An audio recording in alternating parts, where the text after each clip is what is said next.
Maharashtra today 24 news, सत्य परिस्थितीचा सविस्तर आढावा।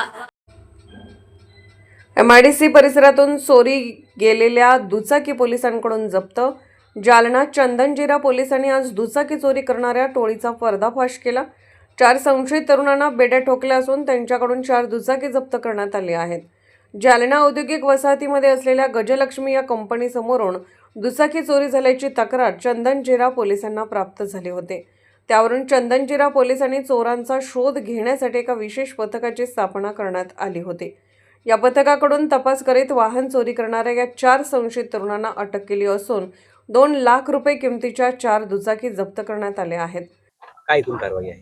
गजकेसरी कंपनीतून एक गाडी चोरीला गेलेली होती आणि माननीय SP साहेबांच्या आदेशानुसार पोलीस स्टेशनला एक मोटर वाहन चोरीचं खास पथक आपण स्थापन केलेलं होतं। त्या पथकाला गोपनीय माहिती मिळाली। त्या गोपनीय माहितीच्या आधारे आकाश दादाराव साळवे, बालाजी संजय वाघ, अनिल किशोर मोरे आणि रितेश राजू शिंदे या 4 आरोपींनी हा गुन्हा केल्याची माहिती मिळालेली होती। त्या आरोपींना अटक केलेली आहे। त्याच्याकडून ही चोरीला गेलेली मोटरसायकल प्लस अन्य 3 मोटरसायकल असा जवळपास 2 लाख रुपयांचा मुद्देमाल जप्त केलेला आहे आणि हे 4 गुन्हे उघडकीला आलेले आहेत। आरोपी पोलीस कस्टडीमध्ये आहेत आणि त्यांच्याकडून अजून जास्त गुन्हे उघडकीला येण्याची शक्यता आहे।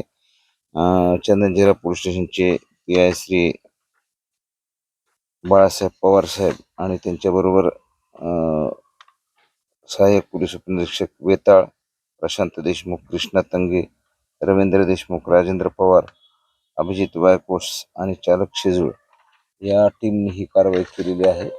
अजून जास्त गुन्हे उघडकीला आणण्याचा प्रयत्न करत आहे। याच्या अगोदर काही गुन्हे दाखल केले? या आरोपींच्या विरुद्धचे गुन्हे दाखल असल्याबाबतचं काय अभिलेख उपलब्ध नाही। यापूर्वी केलेले नाही, ते फर्स्ट टाइम ऑफेंडर आहेत अजून, परंतु यापेक्षा जास्त गुन्हे त्यांनी केलेले असण्याची शक्यता आहे। त्या दृष्टीने आमचा तपास सुरू आहे। महाराष्ट्र टुडे मराठीसाठी ब्युरो रिपोर्ट विलास गायकवाड, जालना।